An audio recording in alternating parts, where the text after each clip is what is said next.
Presiden Prabowo Subianto melawat ke Osaka, Jepang. Kedatangannya ke negeri Sakura untuk mengunjungi Pavilion Indonesia pada Expo 2025 Osaka.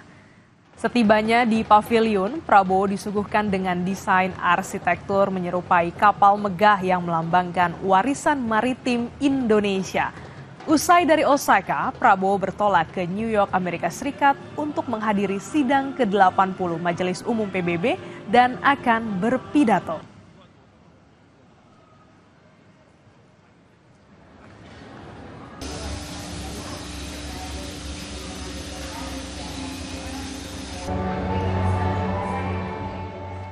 Beralih ke informasi lainnya, Saudara Wakil Menteri Kesehatan Dante Saxono Harbuono memastikan sejumlah kasus siswa keracunan setelah konsumsi makan bergizi gratis atau MBG tengah diobservasi. Wamenkes Dante menduga kasus tersebut akibat alergi yang teridentifikasi sebagai gejala keracunan. Wakil Menteri Kesehatan menyampaikan hal ini saat meninjau program MBG di SMP Negeri 1 Teras, Kecamatan Teras, Kabupaten Boyolali pada Jumat siang. Dante bilang polisi sudah mengambil sampel makanan untuk mengidentifikasi penyebab keracunan. Wamenkes Dante meminta penerapan program MBG perlu lebih teliti, menyajikan makanan yang higienis dan segar demi gizi siswa. Jadi kadang-kadang ya masalahnya itu biasanya alergi, tapi kemudian diidentifikasi sebagai keracunan. Tapi kalaupun ada keracunan, kita sudah tidak lanjuti. Ada beberapa kasus di daerah yang diambil sampel makanannya oleh pihak kepolisian untuk mengidentifikasi apakah benar ini keracunan atau bukan. Pemerintah meminta maaf soal terulangnya kasus siswa keracunan menu makan bergizi gratis. Menteri Sekretaris Negara memastikan akan ada evaluasi dan sanksi agar kasus serupa tidak terulang lagi.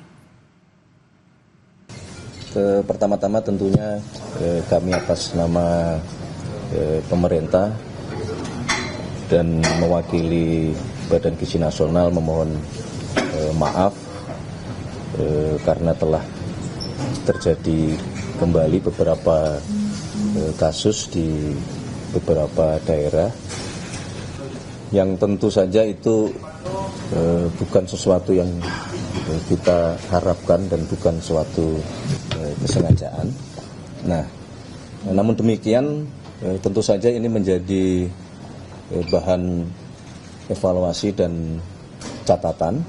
Kami telah berkoordinasi dengan PGN termasuk dengan pemerintah daerah untuk yang pertama adalah memastikan bahwa seluruh yang terdampak harus mendapatkan penanganan secepat mungkin dan sebaik-baiknya.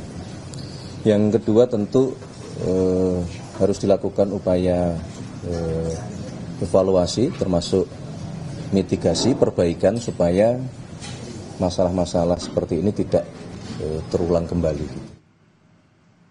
DPRD Kabupaten Blora menilai kandungan gizi dalam menu program makan bergizi gratis tak sesuai standar.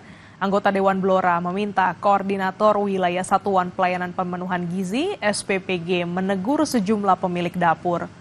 Kualitas menu MBG di Blora jadi sorotan setelah banyak penerima manfaat mengeluh melalui media sosial sebab menemukan beberapa menu sudah basi. Ketua Komisi D DPRD Blora, Subroto, menilai menu MBG yang diproduksi sejumlah dapur tak layak konsumsi sehingga perlu dievaluasi.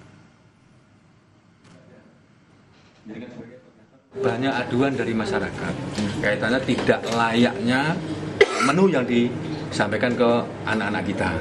Jadi menunya tidak layak. Suatu contoh, saya tidak yakin kalau kandungan gizi itu terpenuhi. Kenapa saya tidak yakin? Bagaimana dengan edamame yang 7 biji, ono sing kopong, itu apa kandungan proteinnya mencukupi? Kemudian buah.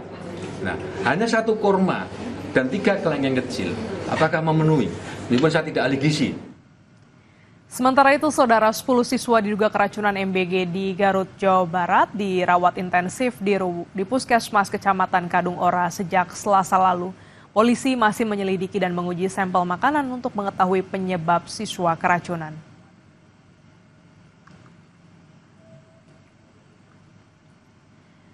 Sorotan lain, saudara, pemerintah sudah ambil langkah atasi kelangkaan BBM untuk SPBU swasta. Asosiasi Pemasok Energi, Mineral, dan Batu Bara mengapresiasi langkah pemerintah. Namun, tata kelola impor BBM juga perlu dievaluasi untuk menjaga persaingan usaha penyediaan BBM bagi masyarakat tetap sehat. Bensinnya kosong ya, Kak?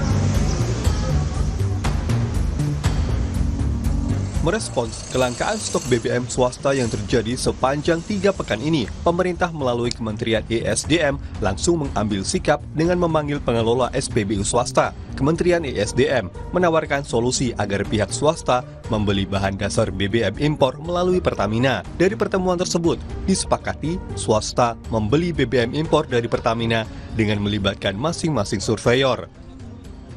Jadi produknya saja nanti dicampur di masing-masing tangki di SPBU masing-masing.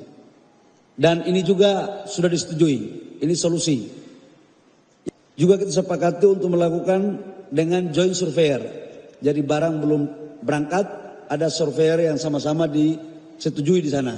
Mulai hari ini sudah dibicarakan, nanti habis ini lanjutkan dengan rapat teknis, stoknya, dan kemudian insya Allah paling lambat 7 hari barang udah bisa masuk di Indonesia. Berdasarkan aturan dari Permendak tentang aturan impor BBM dapat dilakukan tidak hanya oleh Pertamina. Di pasal 12 Permendak nomor 21 tahun 2019, minyak bumi dan gas bisa diimpor oleh badan usaha yang melakukan kegiatan usaha hilir migas. Impor juga bisa dilakukan oleh pengguna langsung seperti perusahaan SPBU swasta.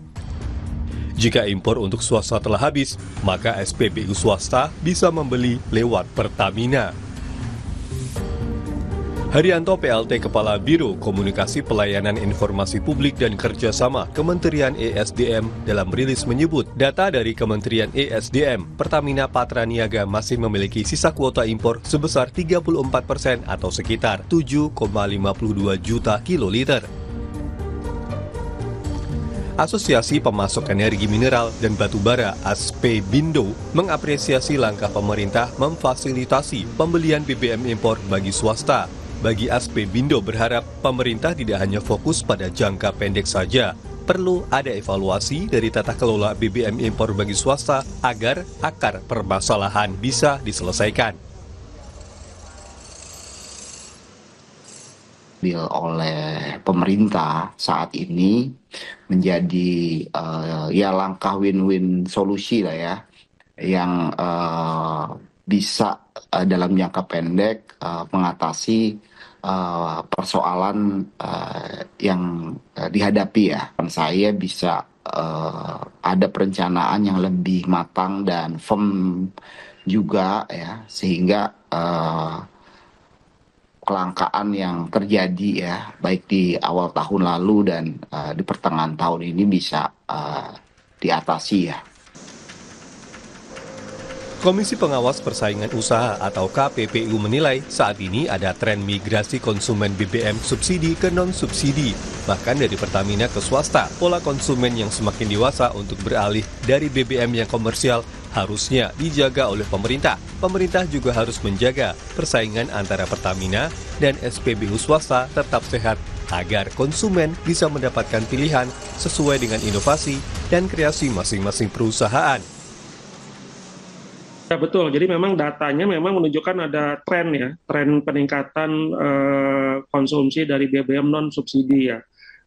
Yang mana kalau menurut analisis kami ini tren yang positif nih, jadi masyarakat sudah mature, sudah dewasa, dan sudah bisa beralih ke produk-produk yang memang berlaku secara komersial. Dan harusnya tren ini dijaga nih oleh pemerintah, oleh Kementerian SDM, tren ini dijaga sebisa mungkin melalui proses persaingan yang sehat dan kompetitif ya. Jadi kalau sampai pilihannya kembali terbatas, terjadi kelangkaan, ya konsumen tidak bisa menikmati inovasi layanan dan sebagainya ya. Pertamina pun mengakui adanya kasus hukum yang menjerat Pertamina soal dugaan Pertamax oplosan berdampak kepada perubahan konsumen yang kini mulai beralih ke BBM swasta. Namun untuk menjaga persaingan tetap sehat, usai SPBU swasta sepakat membeli BBM impor dari Pertamina, Pertamina akan terbuka soal harga dan terus menjaga kualitas ke depannya. Kita harus jujur ya, terbuka apa adanya. Saya juga mewakili Pertamina tentunya.